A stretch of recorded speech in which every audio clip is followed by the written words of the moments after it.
Nathalie likolo na se na monite nanyo akokaki kolongola kombo akufa liboso na ngai atina pasi ngai yenga loboko na litama nani ya osekure o katikati na fulu ngai ye nani atalanga moto nyonso akoleka kobwaka soye ondima kopesanga loboko talata bosoto afulu te obenganga moninga yango tika lelo motema eloba oyo elingi koloba mosantu na isayela papa kumama Alleluya nando namona jamais moto alinganga lokola yo Alleluya yo ndoni ata banguna opesa elongo ochangea identité na ngai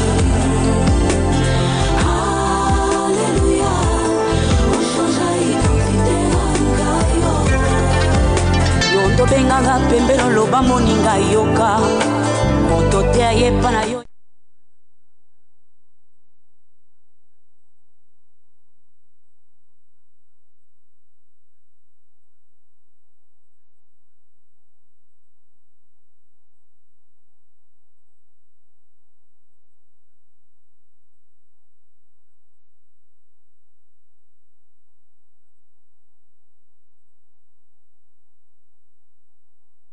en ce lieu et devant sa face pour écouter la parole, pour apporter ce que nous pouvons apporter à Dieu.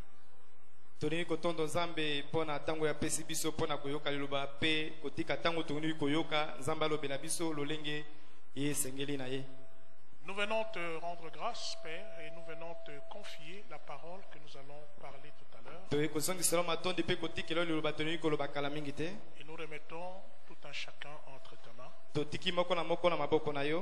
Que ta parole nous donne le courage, la force, la révélation pour pouvoir travailler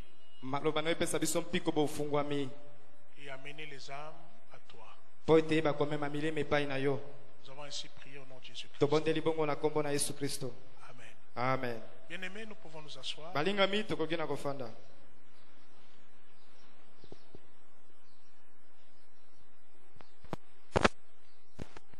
Nous allons parler aujourd'hui de la responsabilité du chrétien. Et vous savez, vous pouvez regarder à côté de vous. Regardez celui qui est à côté de vous. Vous allez remarquer une chose. C'est une personne que vous connaissez. Amen. Amen. Du moins pour la plupart. Nous nous connaissons. Et nous sommes en train d'évoluer comme tel tous les jours depuis plusieurs années. Mais le Seigneur m'a mis à cœur une chose. Mais nous devons avoir une priorité, un objectif que nous sommes en train de poursuivre.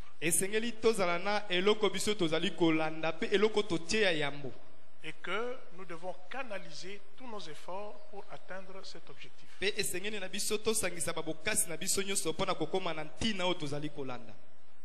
pour cela, il y a certaines choses que nous ne devons plus faire et il y en a d'autres que nous devons commencer à faire.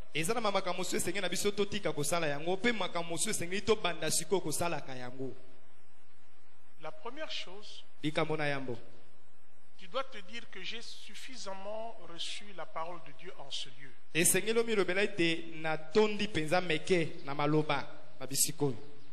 On prêche la parole de Dieu chaque dimanche, chaque mardi et chaque vendredi. On prêche la parole dans des réunions des entités.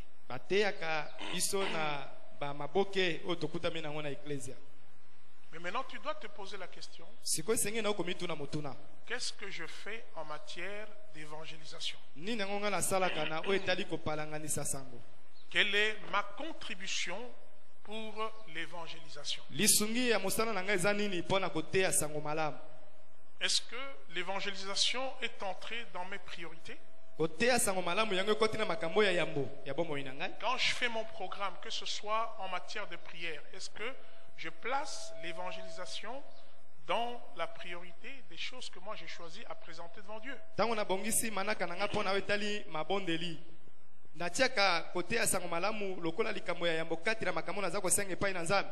Si nous tous, nous prenons à cœur que Dieu a placé la responsabilité de l'évangélisation entre mes mains à moi, pas seulement dans les mains du pasteur, de l'évangéliste ou d'un homme de Dieu quelconque,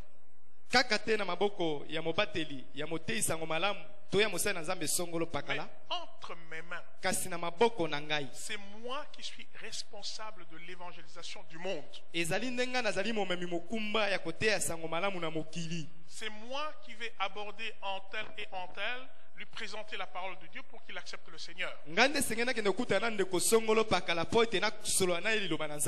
Tant que nous ne nous sommes pas encore rendu compte que la responsabilité de l'évangélisation mondiale est entre mes mains à moi,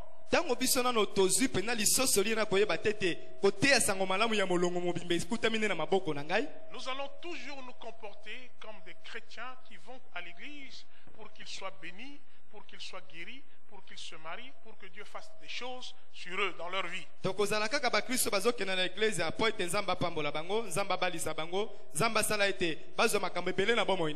Et nous oublions que lorsque Dieu fait ces choses, c'est pour nous attirer vers lui, afin que nous puissions le servir. Dieu voudrait nous montrer qu'il prend soin de nous, qu'il s'occupe de nos ennemis, qu'il nous maintient en bonne santé et qu'il nous défend lorsque les problèmes nous arrivent. Mais si Dieu fait toutes ces choses, c'est que lui, Dieu, est en train aussi de chercher un intérêt pour lui.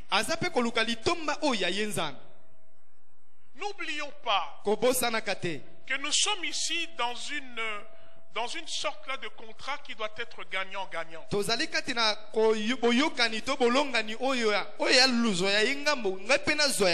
C'est-à-dire, nous recevons quelque chose de la part de Dieu et nous sommes aussi obligés de faire quelque chose qui, en sa faveur, qui est aussi une priorité pour lui, Dieu.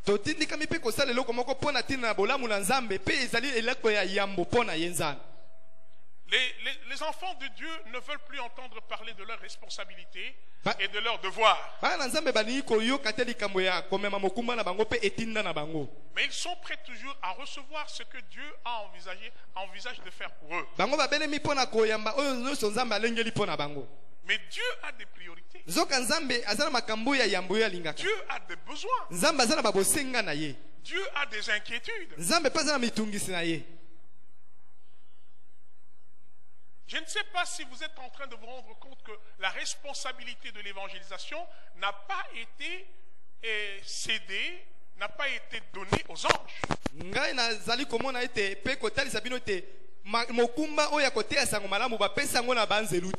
Mais à nous. Hier, je regardais sur Facebook. Alors j'ai reçu une vidéo. Ça m'a troublé. J'ai vu les djihadistes qui s'avançaient chacun avec une victime potentielle.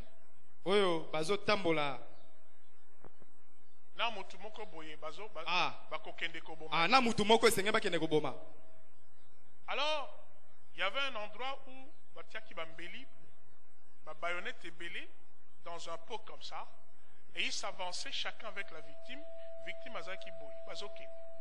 C'était des pasteurs. Et quand je regardais leur visage, c'était des pasteurs américains, des missionnaires sûrement, qui ont été envoyés de ce côté-là, et qui étaient victimes, n'est-ce pas? Il y a djihadistes. Alors ils s'avançaient, après, ils se sont mis, ils étaient comme ça. Alors chaque bourreau était derrière chaque victime, Nambeli. Et puis à un certain moment,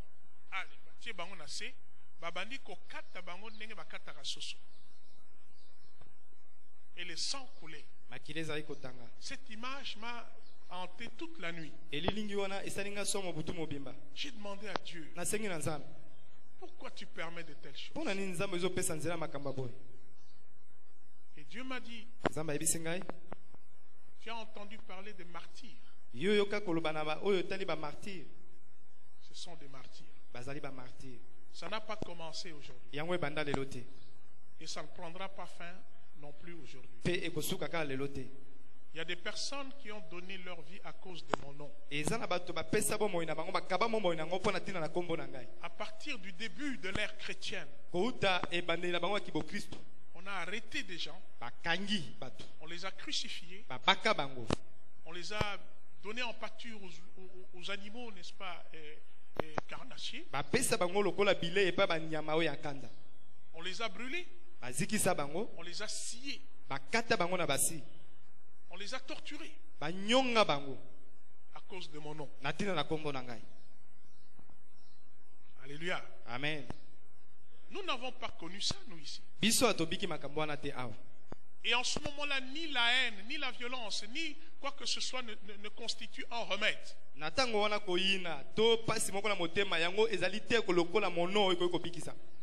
Mais nous ne nous rendons pas compte du privilège que nous avons que de prier Dieu librement.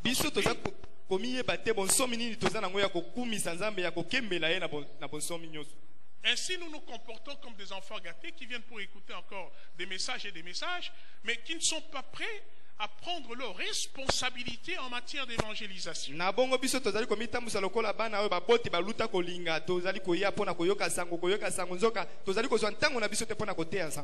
monde est rempli de violence. Le vice est en train de prendre de l'ampleur.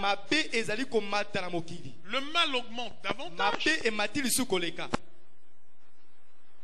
Et Dieu n'envoie pas ses anges pour évangéliser. Mais il a toujours besoin de toi et de moi. Et il compte sur toi, il compte sur moi. Et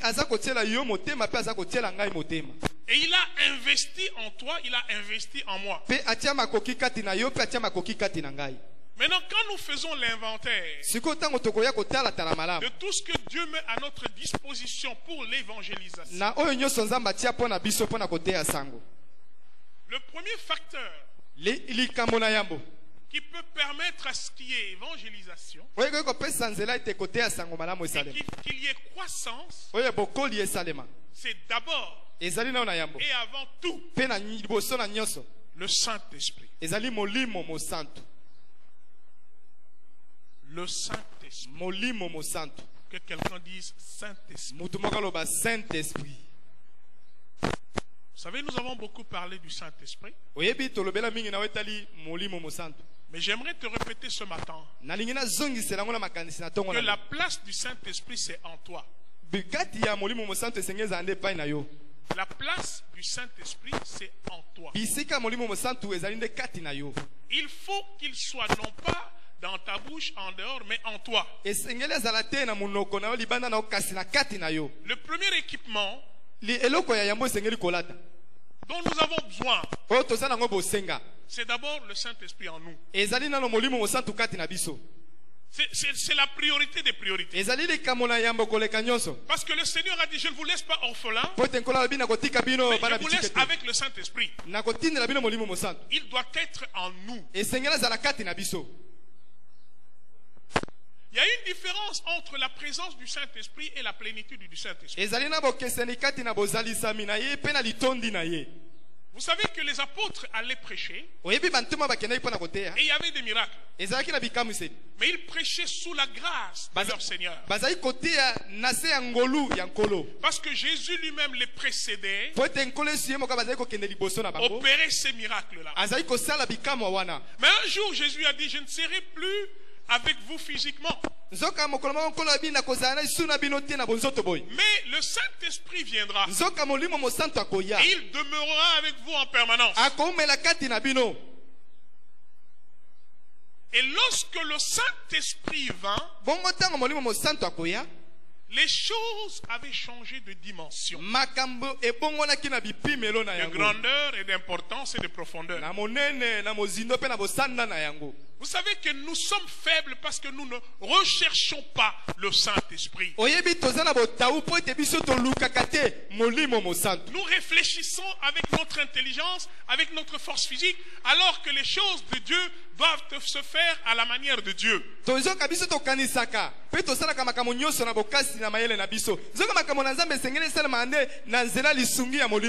Un enfant de Dieu mature doit à tout moment rechercher la plénitude du Saint-Esprit en lui.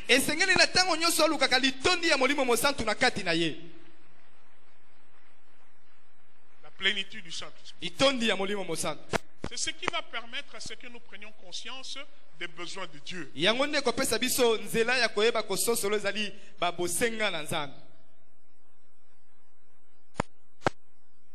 L'Église, pour connaître la croissance, a eu besoin du Saint-Esprit. Et quand le Saint-Esprit vint, la deuxième chose, c'était l'annonce de la parole. Il y a une différence entre une parole ointe et une parole dite normalement.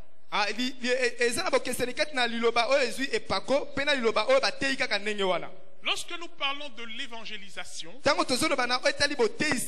chaque fois que nous devons livrer à quelqu'un la parole, il faudra que cette parole soit ointe. Parce que lorsque la parole est ointe, elle va directement toucher le cœur d'une personne. Elle transperce la carapace et la résistance de l'incrédulité. Et la personne est touchée.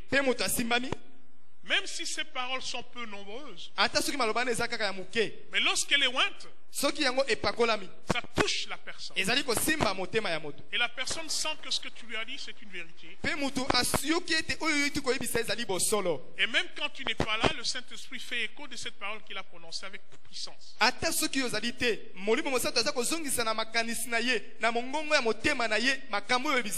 C'est pour cela que j'insiste sur la plénitude du Saint-Esprit.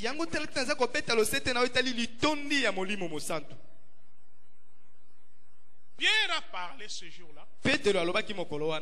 3000 âmes ont été sauvées. En un seul discours. À cause du concours du Saint-Esprit et d'une parole qui a été prononcée avec onction. Nous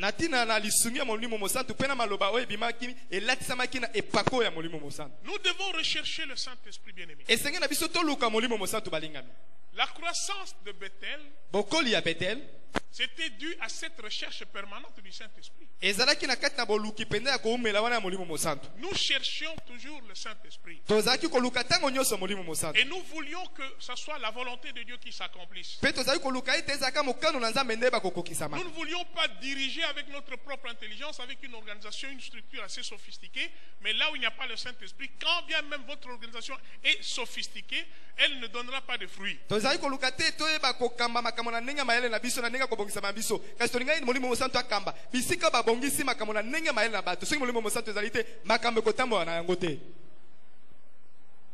Alléluia. Amen. Et quand Pierre a parlé, vous voyez que je n'ai pas jusqu'à présent ouvert la Bible pour que vous puissiez lire un passage. Parce que chaque dimanche, on fait ça. Alléluia. Amen. Mais aujourd'hui, j'ai voulu vous parler. J'ai voulu parler à vos cœurs. Parce que moi, j'ai un fardeau, j'ai un souci. Nous Nous sommes en train de construire une maison. Nous ne l'avons pas achevée. Mais la maison est vide ici. Les balcons ici sont vides. Il faut que partout ici qu'il y ait des gens. Et nous devons vouloir qu'il y ait une croissance. L'homme, quand il veut quelque chose, s'il y met la volonté, la détermination, il finit par l'obtenir. Et si toute une église se lève comme un seul homme, avec une même vision et des mêmes priorités, le miracle va se passer. Amen. Amen. Alors je disais que quand le Saint-Esprit vint, les âmes furent gagnées. Les âmes furent convaincues. Tu dois chercher la plénitude du Saint-Esprit en toi. Et lorsque tu as toujours souci de la plénitude du Saint-Esprit, et tu verras, alléluia, amen, que tu peux juste partager une parole comme ça,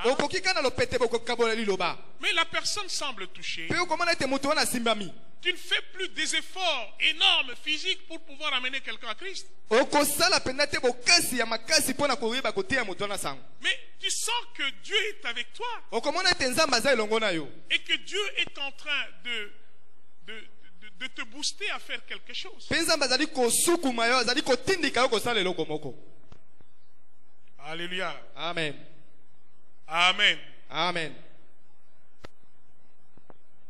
Et lorsque le Saint-Esprit est là, il y a aussi les opérations, n'est-ce pas, des miracles et des prodiges qui se passent. Vous allez sentir que lorsque le Saint-Esprit est là, il y a des manifestations, il y a la puissance, il y a le surnaturel qui est en train de se faire voir.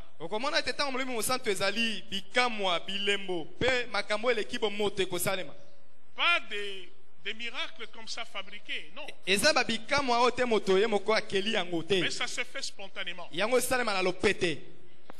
savez que l'apôtre Paul ne demandait pas aux gens de venir appliquer des linges sur son corps. Mais les gens étaient convaincus qu'ils pouvaient faire ça. Et lorsqu'ils allaient, ils appliquaient ça sur les malades guérissaient. Quand on venait dire à Paul, tu sais qu'en faisant ça, les malades ont été guéris, Paul lui-même était étonné.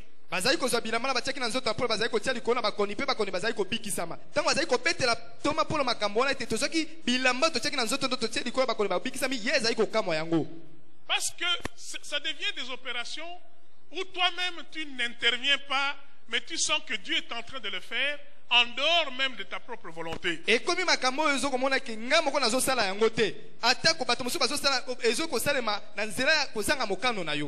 C'est Dieu lui-même qui opère. Les gens guérissent. Les gens ont des solutions. Et ça, ce sont les opérations du Saint-Esprit. Lorsque le Saint-Esprit a sa place dans votre église, c'est-à-dire dans le cœur de chacun, alors tous ces miracles-là deviennent possibles. Amen. Amen. Et puis il y avait un troisième élément. C'était la prière. Vous savez que la croissance d'une église est fonction du Saint-Esprit, de la parole et aussi de la prière.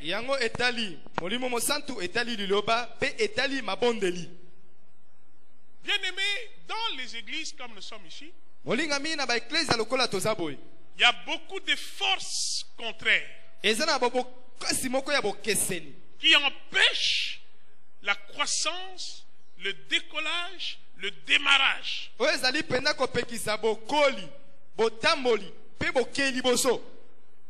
Le diable ne voudrait pas qu'il y ait croissance dans une église.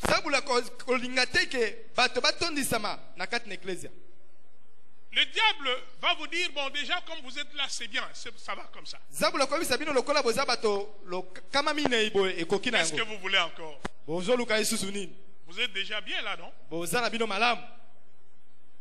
Donc le diable a tendance à vous dire, ce que vous avez déjà fait, c'est bon.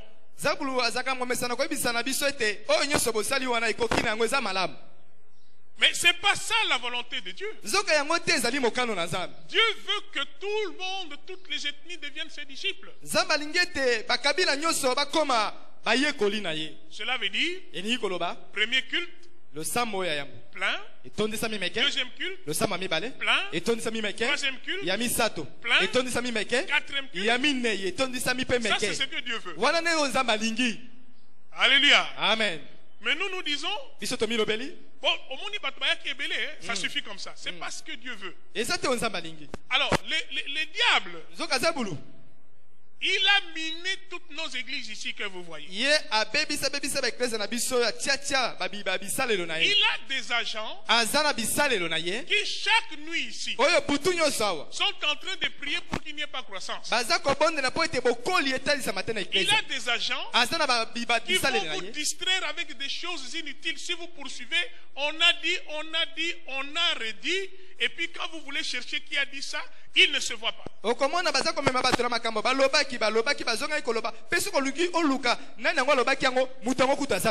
Amen. Amen. Ça c'est ce que le diable fait. Avec les sorciers qui sont dans l'église, alors ils sont en train de fomenter ce genre de choses. Pour que toute une église devienne distraite, alors que le Seigneur est en train d'attendre une croissance et de nouvelles âmes qui doivent venir à Christ. Parce qu'il a un chiffre qu'il attend. Peut-être que Dieu a prévu qu'il y ait 1,258 milliard personnes qui vont être sauvées. Et jusqu'à présent, il n'est qu'à 250 millions. Alors c'est nous qui devons hâter pour que ce nombre-là puisse être complété de manière à ce qu'il y ait enlèvement.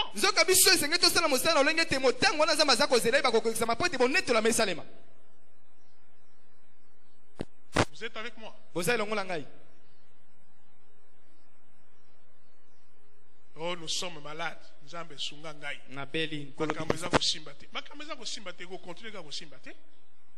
Mais en attendant que Bakamwe Simba, Bisoto Sala Musala Yanani, Yanzambe, Nayokiote.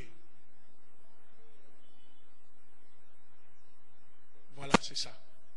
Quand il s'agit des priorités de Dieu, on s'inquiète. Amen. Amen. En attendant que le dossier na yo ici là, yo salela nani? Zambe. Koto bazako betombata, koto na mususu ko salela nani? Zambe. Jusqu'à ce que Dieu va rétablir ces choses. Parce que je vous ai dit, les problèmes que nous connaissons, ça fait partie de la vie. Il n'y a pas quelqu'un qui peut avoir une vie sans problème. Vous savez que vous pouvez vous marier, vous aurez des enfants. Si vous avez réussi à être en harmonie entre vous, mais vos enfants peuvent devenir des problèmes pour vous. Amen. Amen. Donc il y aura toujours des problèmes. Donc ne poursuivons pas ces choses-là. Nous gérons ces choses, mais nous servons le Seigneur. Alléluia. Amen. Que la pauvreté ne t'empêche pas de servir le Seigneur. Que les problèmes au niveau du service ne t'empêchent pas de servir le Seigneur. Que les problèmes au niveau de ton commerce ne t'empêchent pas de servir le Seigneur. Tu dois co-gérer tous ces problèmes. Mais ne ratons pas ce qui est indispensable et ce pourquoi nous nous retrouvons ici dans l'église, c'est-à-dire l'enlèvement et la rémunération dans la vie éternelle.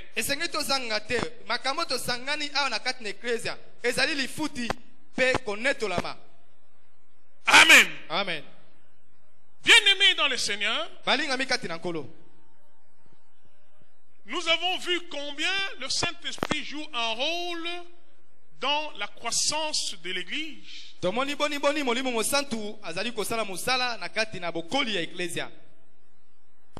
Mais Dieu veut qu'il y ait des disciples dans l'Église. Pas seulement des membres de l'église, des fidèles de l'église, mais que ce soit des disciples.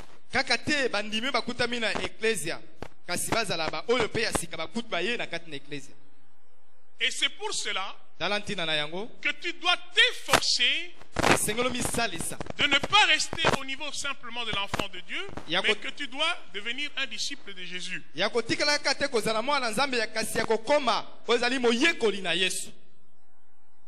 Dans le livre de Jean, chapitre 14, verset 12, Jésus dit, vous ferez des plus grands miracles, puisque moi je m'en vais vers mon Père. C'est-à-dire que Christ nous a ouvert la voie de faire des grandes choses. Parce que maintenant, il est avec son Père en train d'apprécier tout ce que nous voulons faire.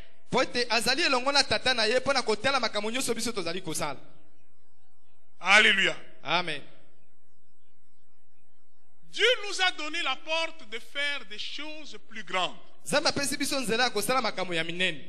Parce que désormais, comme il a dit, il est allé vers son Père. Donc il y a une possibilité illimitée de faire de grandes choses.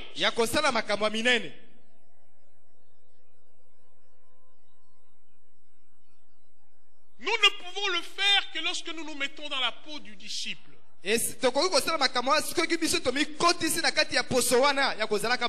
que le disciple est différent du membre simple dans une église. Le disciple, c'est un responsable. Il apporte quelque chose dans l'église. Et dans Luc 14, 33, il est dit, si vous ne renoncez pas à tout ce que vous possédez, vous ne pouvez être mes disciples. C'est-à-dire que le disciple n'est pas un égoïste. Le disciple est prêt à renoncer à tous ses droits en faveur du Seigneur.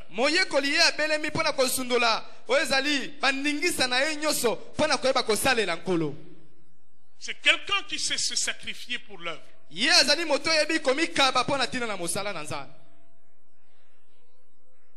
C'est quelqu'un qui considère qu'il est pratiquement un esclave de Jésus.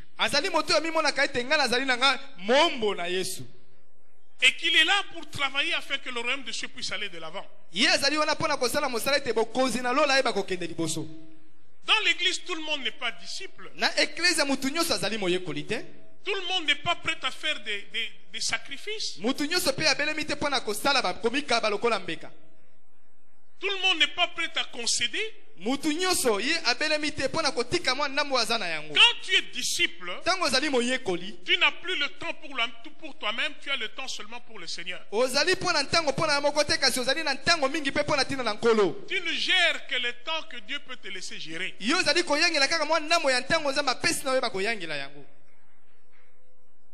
Alors, lorsque nous nous mettons dans la peau du disciple, Dieu peut faire de grandes choses avec nous.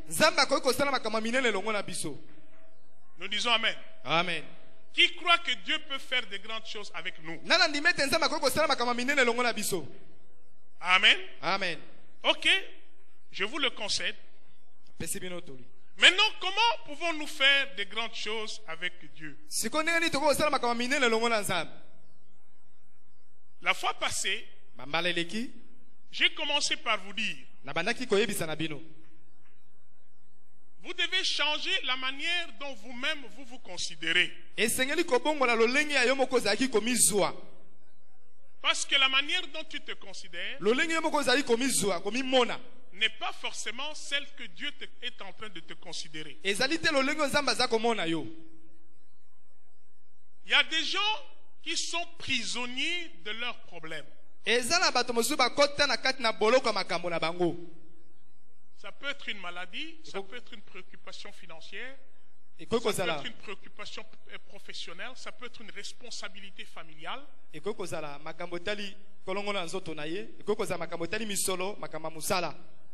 Alors, il est resté prisonnier de ces problèmes-là. Et quand tu es prisonnier de ce genre de contingence, tu ne sauras pas servir Dieu. Quelque part, David a dit ceci: occupe-toi de mes ennemis pendant que moi je m'occupe de tes affaires. Laisse Dieu s'occuper de tous ces problèmes-là. Et toi, dis-lui: je veux te servir. Mais tu connais les obstacles que moi j'ai. Occupe-toi de ces obstacles pendant que moi je te sers. Tu verras une telle personne, vous la trouvez à l'église. Mais tu ne sais pas qu'est-ce qu'il y a eu comme acrobatie pour qu'il vienne à l'église. Il a peut-être marché à pied pendant une grande distance, uniquement pour venir à l'église. Une telle personne, quand elle te remet $20, tu ne sais pas quel est le sacrifice qu'elle a consenti pour donner ces $20 là. Elle a manqué peut-être de grandes choses, mais à cause de l'amour de Dieu, elle donne ça. Tu dois dire à Dieu: Seigneur, occupe-toi de mes problèmes pendant que moi je vais m'occuper également de tes priorités. Faites un deal comme ça avec Dieu.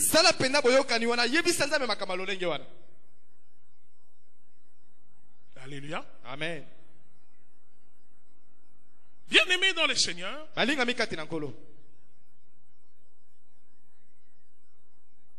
dois te dire que tu es quelqu'un en qui Dieu a investi beaucoup de choses. Et Dieu croit en toi. Il te fait confiance. Il a mis tout ce qu'il faut pour que tu puisses être capable de le servir avec efficacité.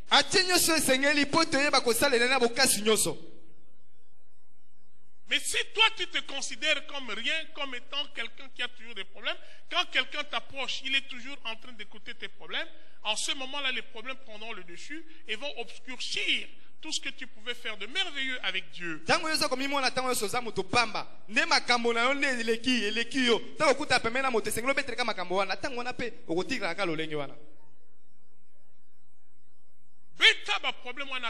Mets Dieu à l'avant-plan et tu verras que les choses vont commencer à marcher et lui-même va s'occuper effectivement de tes problèmes.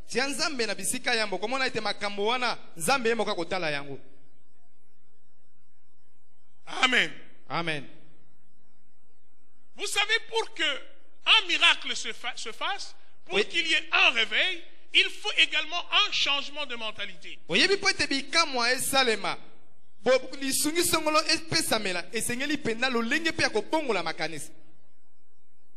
Si tu continues à te regarder négativement,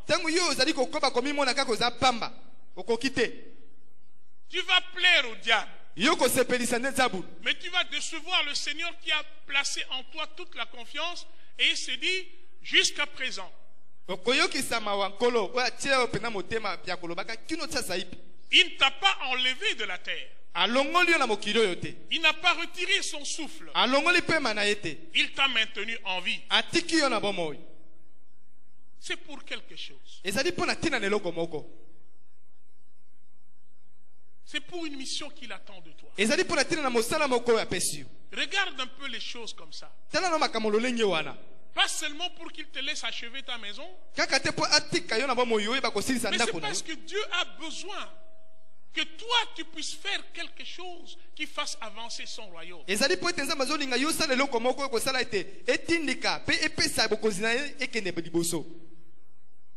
Tu dois te réveiller et réaliser que Dieu a besoin de moi.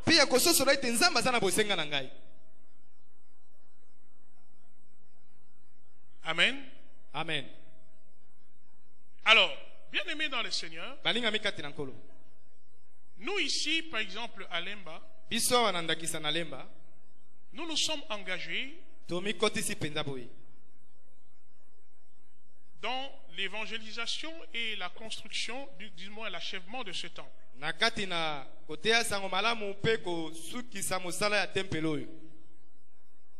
Depuis le début de l'année, j'avais à cœur de pouvoir amorcer l'opération qui va nous permettre de pouvoir avancer dans ce que nous sommes en train de faire.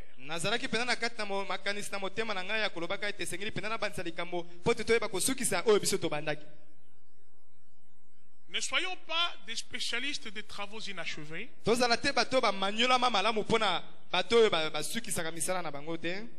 Mais ce que nous avons commencé, prenons des dispositions pour pouvoir l'achever. Amen. Amen. Alors, l'évangélisation, ça passe aussi par l'infrastructure. Nous ne devons pas négliger l'infrastructure dans le cadre de l'évangélisation. Ça sera certes un effort financier important,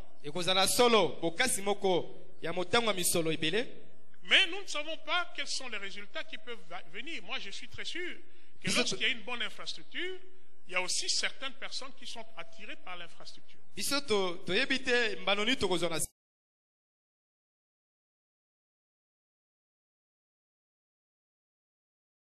Amen. Vous savez que nous, les Congolais, souvent, nous sommes très impressionnés par ce qui frappe. Lorsque la chose est belle, elle attire. Et on a tendance à vous prendre au sérieux lorsque aussi vous faites des choses qui sont sérieuses entre eux.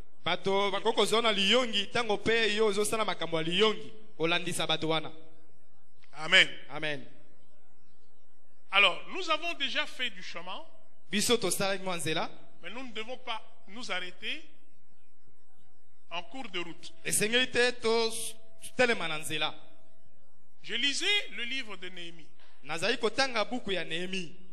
C'était un visionnaire à qui Dieu avait donné le fardeau de reconstruire la muraille. Les dégâts étaient très importants. Plus important que la construction, par exemple, de ce temple ici, jusqu'à la fin. Mais ce visionnaire a eu le fardeau à cœur. Il a demandé les autorisations au roi pour qu'il aille reconstruire le mur de Jérusalem. Et pendant ce temps, le peuple était ruiné parce qu'il y avait eu guerre. Et ils étaient en déportation. Ils n'avaient pas de grands moyens. Mais ce leader avait eu confiance en Dieu. Je vais vous dire une chose. Si nous voulons vraiment aller vite, nous devons avoir confiance en Dieu. Amen. Amen. Dieu peut nous aider à faire des avancées significatives. Il a eu confiance en Dieu. Quand il est arrivé, il a inspecté un tout petit peu les lieux. Il a vu l'énormité du travail. Il a vu le découragement du peuple. Et il a remis ça dans la prière. Il a exhorté son peuple à reconstruire la muraille parce que c'était une recommandation de Dieu qui avait été acceptée par le roi.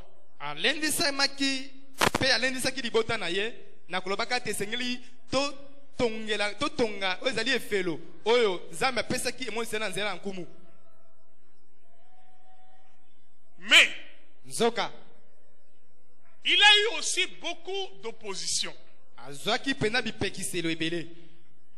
Il y a eu des gens qui n'étaient pas d'accord avec ce qu'ils voulaient faire. Et ils se sont opposés à la reconstruction. Vous savez, toutes ces choses, ça nous pousse à tirer des leçons. Cette année ici, nous avons voulu que nous puissions aller très loin dans la construction. Et que ce soit une affaire de tout le monde. Je dis bien de tout le monde. Nous allons nous engager pour laisser dans l'histoire l'affaire de la construction et nous allons dans d'autres choses.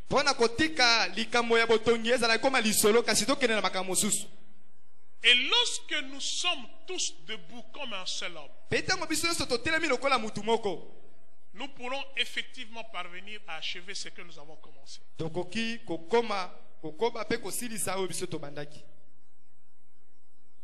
Si nous nous levons comme un seul homme, ça sera fait. Amen. Amen. Je vous le dis, ça sera fait. La Bible dit qu'en 52 jours, Néhémie a réussi à construire le mur. Ce n'était pas par lui-même, mais c'est Dieu qui l'a aidé. À Lemba aussi, Dieu va nous aider. Et nous allons terminer. Nous allons construire jusqu'à terminer. Moi, je crois en cela. Amen. Amen. Moi, je crois en ça. Et si nous voulons le faire, nous devons éviter de regarder à nos difficultés. Nous devons éviter de regarder à nos limites. Mais nous devons aller loin. Et nous devons aussi voir très loin. Tous ceux-là qui se sont sacrifiés pour l'œuvre de Dieu, Dieu ne les a pas laissés sans rien. Dieu les a visités. Vous savez que Noé, par exemple, il a été sauvé à cause de son intégrité. Mais Noé a été béni à cause de ses œuvres. Dans Genèse chapitre 8, au verset 20, vous allez remarquer que quand Noé a offert des sacrifices, Dieu a senti une très bonne odeur. Et ça réjouit le cœur de Dieu. Et quand ça réjouit le cœur de Dieu, Dieu a libéré beaucoup de bénédictions.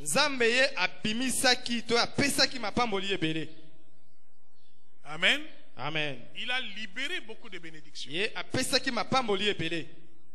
Et c'est à partir de ce moment-là que Dieu a même permis à ce que l'homme puisse manger la viande. Pour qu'aujourd'hui tu parviennes à manger la viande comme tu es en train de le faire,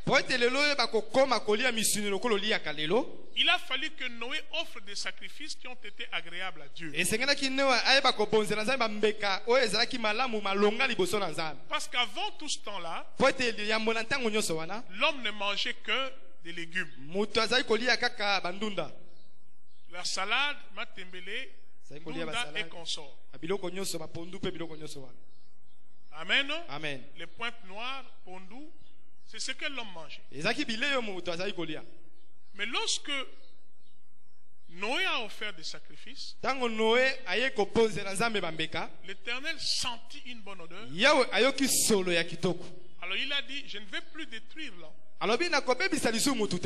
par des catastrophes naturelles, par la pluie.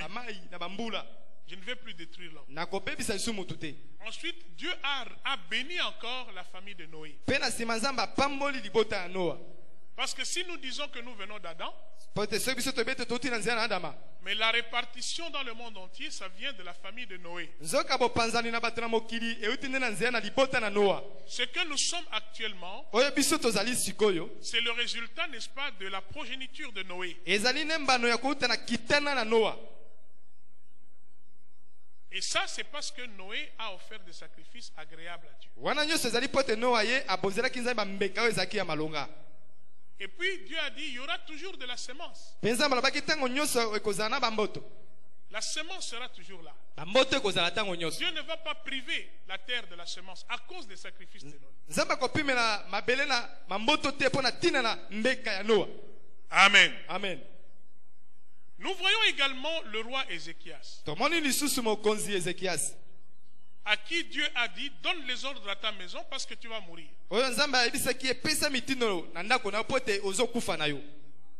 Mais Ézéchias s'est retourné et a dit à Dieu, souviens-toi de tout ce que moi j'ai fait. Et lorsque Dieu a entendu cette parole, Dieu a dit, tu ne meurs plus de cette maladie. Je permets d'ailleurs à ce qu'elle guérisse. Et puis je t'ajoute 15 ans. Et je te bénis encore. Ce sont les œuvres d'Ézéchias qui ont permis à ce qu'il y ait une guérison d'une maladie mortelle. Amen. Amen. Dieu s'est souvenu. Et c'est là où nous devons comprendre que nos œuvres nous défendent aussi devant Dieu. Nos œuvres constituent de bonnes prières pour que le Seigneur puisse exaucer lorsque nous nous retrouvons en difficulté.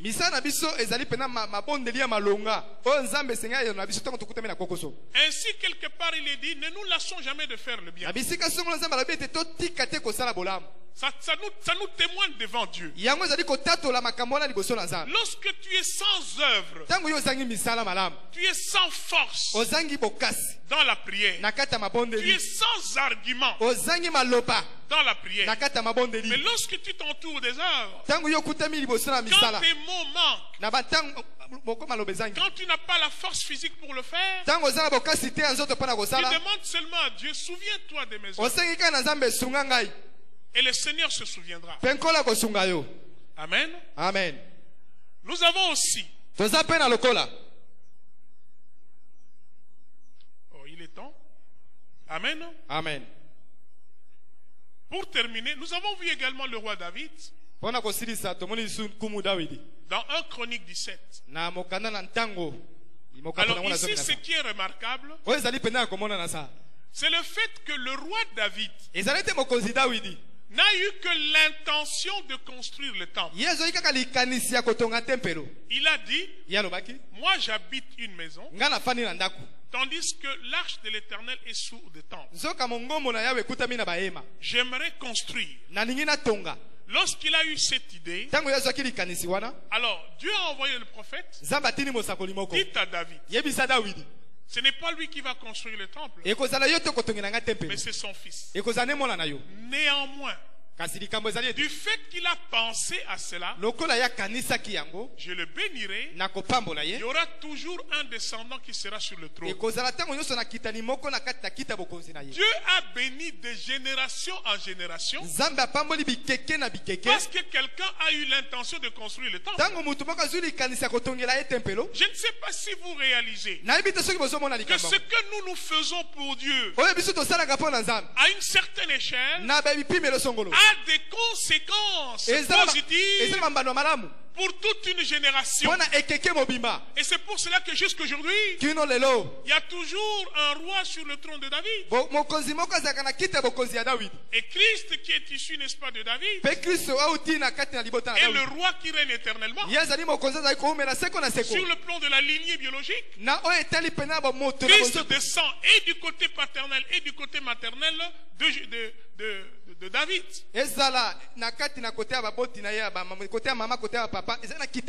L'intention a béni toute une progéniture. Qu'en est-il de l'action? Qu'en sera-t-il de l'action? Alors maintenant, pour terminer, bien évidemment, je voudrais ceci. Nous allons relancer l'opération, n'est-ce pas, de la construction du temple.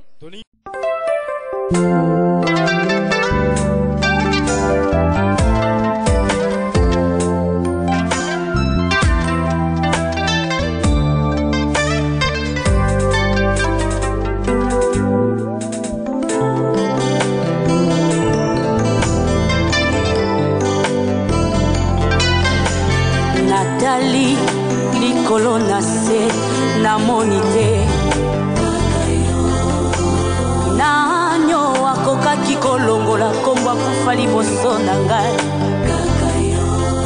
atina pasi ngai yenga loboko na litama nanya ya osekue o katikati na fulu ngai ye nanya talanga moto nyonso akoleka kobwaka soye Onzima kopesanga loboko talata bosoto afulu te obenganga moninga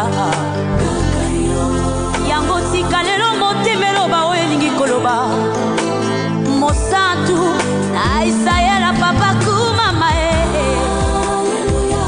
Alleluia nando namona jamais moto alinganga lokola yo oh Alleluia yondo nyata bangu change identité na ngai Alléluia on change identité na ngai yondo benganga pembelo loba moninga yoka moto te ayepa na yo